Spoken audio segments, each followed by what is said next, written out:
When it comes to drawing architecture, small does not necessarily mean easy. There are often very small architectural structures of considerable charm that are also of considerable challenge if we were to try and draw them. And this, for me, is one such structure. I presume it was originally a gatehouse. I think it's now a kiosk, but it's outside the old Sydney Hospital in one of the more historic areas of Sydney.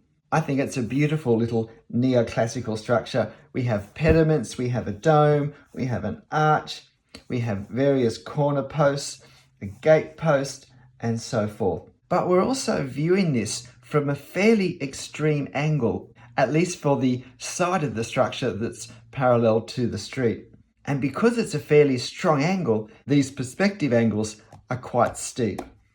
The foreshortening is very strong, so everything becomes very close together as well. In fact, it's such a compact shape and size for all the elements that are in it. If we don't keep all of our line work and our perspective angles tight, it's going to end up looking lumpy, is the word that comes to my mind, but kind of squeezed out of proportion in different parts.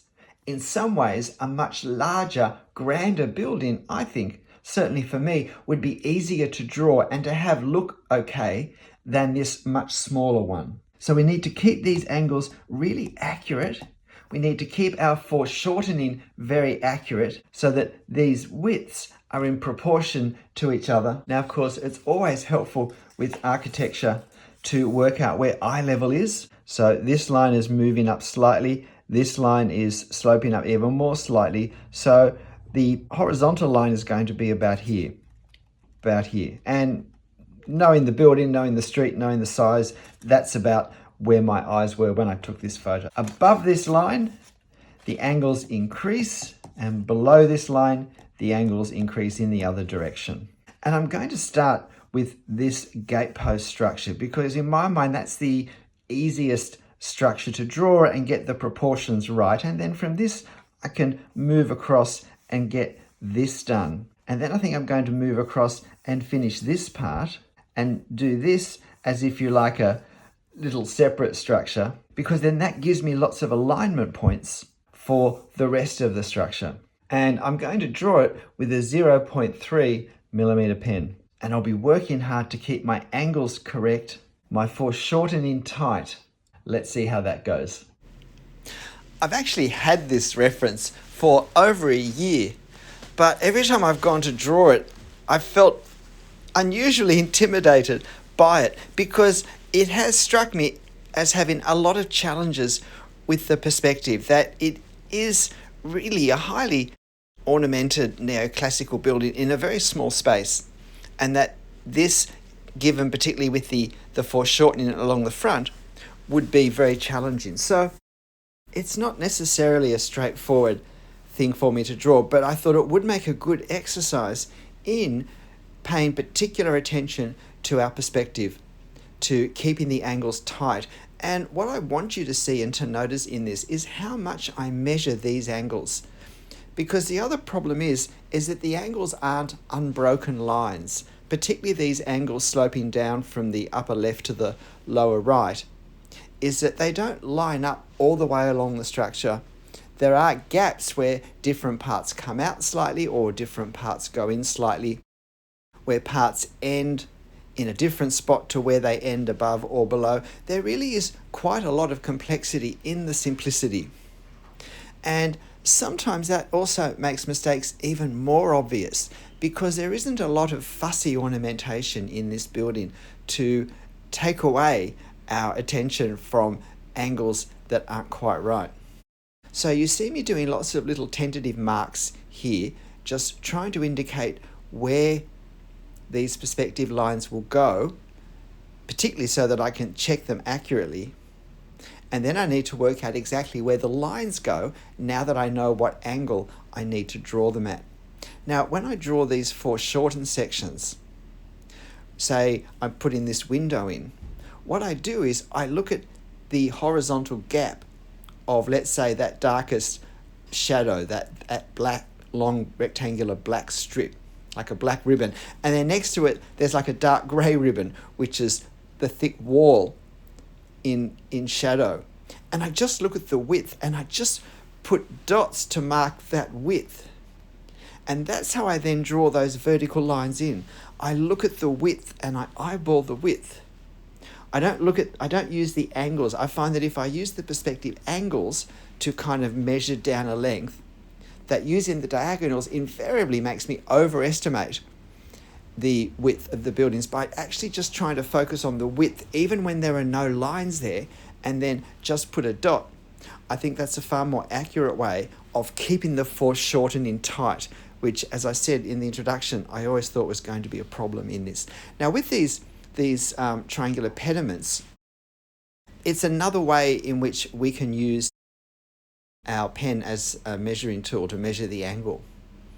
Because while they're not perspective angles, they're angles. And so that can help us get a sense of, is everything lining up correctly? And I find that when I get a spot such as here, where I'm not quite as accurate as I would have liked, I feel like that right-angled triangle that I've just drawn is a bit too high, comes up too high. But that's where that upper line needs to be to line up with the base of that pediment to the left. And so that means that there's a few things not quite working so well there. So you can see I've been drawing now for 15 minutes. This is what 15 minutes of real-time drawing looked like for me. And when that happens, I often try and spread the error, I suppose is the cruel word for it. And so I stick an extra line there just to reduce slightly the effect of it. And again, now this upper pediment, if you notice that the two left-hand side, sloping sides of those two pediments actually line up with each other. And that is another good way of working out if we've got things quite in the right place. And so these are significant moments for the progress of a drawing. But fortunately for me, in this case, they're telling me that it's reasonably accurate so far. So now I've got the most severely foreshortened part, which was always going to be the most challenging section, as well as perhaps major part of the more ornate parts of this structure, even though it's not particularly ornate at all. So we have this corner, this I don't know, rounded, beveled corner, what would you call it, with a little bit of almost Art Nouveau design down the bottom. I think this predates Art Nouveau, but it certainly is going in that direction. I think it's beautifully elegant in its simplicity, this little rounded corner with the decorative element. So a lot of care here with these angles, because these are the angles that it's going to be different. So did you notice how I didn't really get it right the first go? And this is why we need to check, because this angle really has to be as inclined as it is in the reference if this drawing is going to work, because that's the only angle that will make sense with the foreshortening widths. Otherwise, something will just not look right.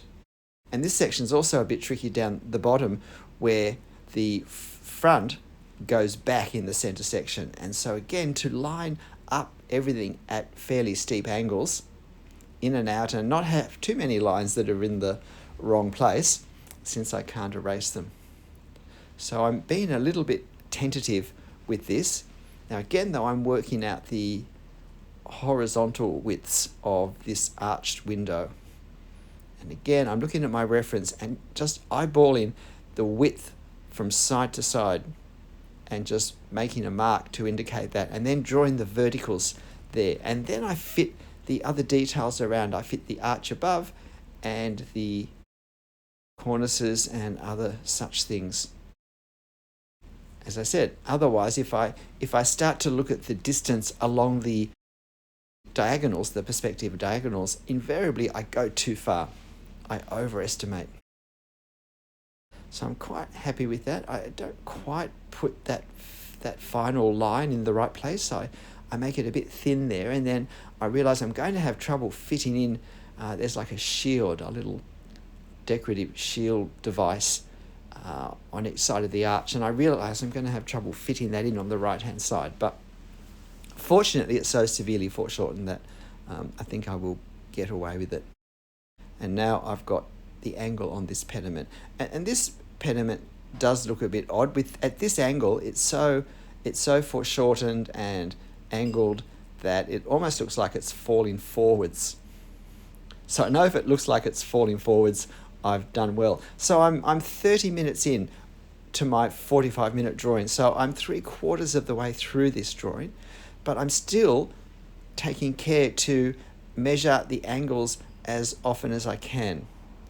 Now, before I do measure them, I do eyeball them. I do sometimes put a dot before I use my pen to measure, and I find that's a good compromise system. And again, with this dome, I'm trying to just work out the alignments of the various elements with what I've already drawn below.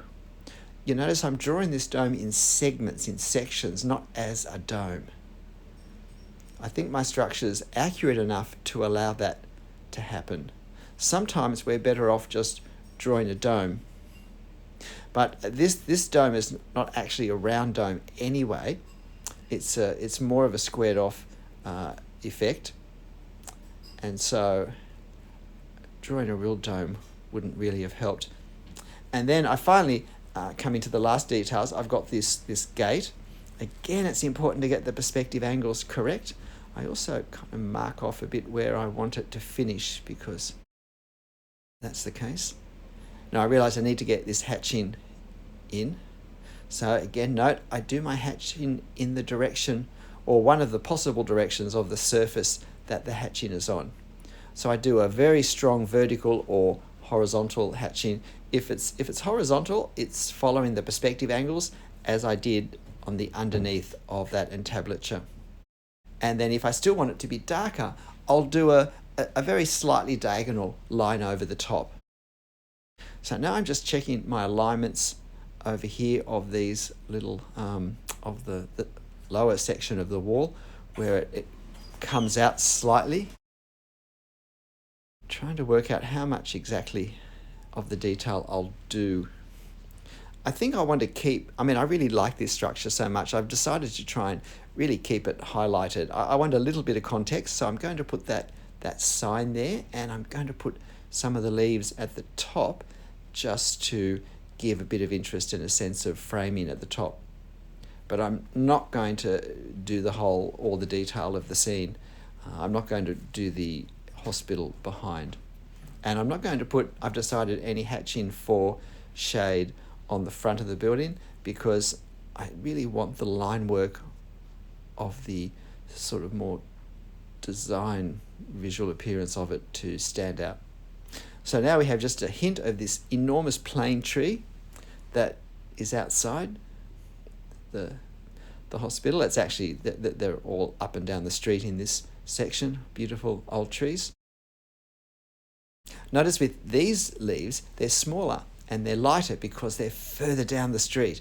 Those leaves on the left-hand side were almost coming overhead, whereas these ones are further away. And again, these things are important to notice if we want to get a sense of depth, of movement back in our scene, in our drawing.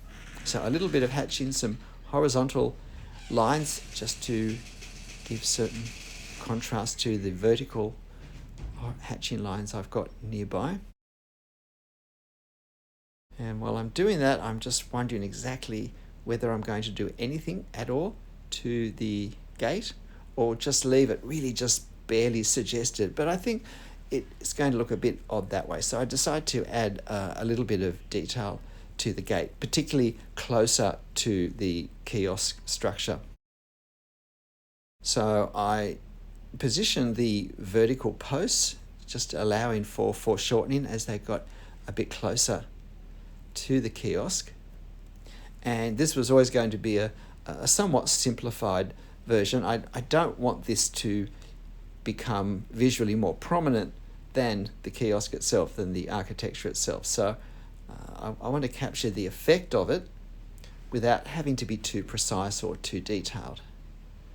In the end, I actually drew a little bit more of it than I was expecting, but I think it worked happily enough. And I think it's quite good because it kind of leads the eye to the kiosk. It's almost like a a pathway that, or an arrow that sort of slides in from the left into the building itself. So my plan of attack, I think, worked. My emphasis on keeping the angles correct, I think, worked. And I'm reasonably happy with this.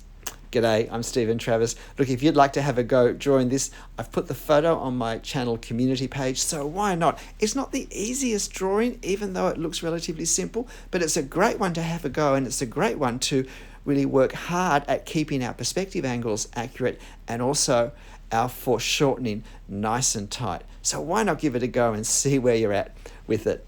But look, whatever you draw and however you're drawing, make sure you have fun. I'll see you next time. Bye.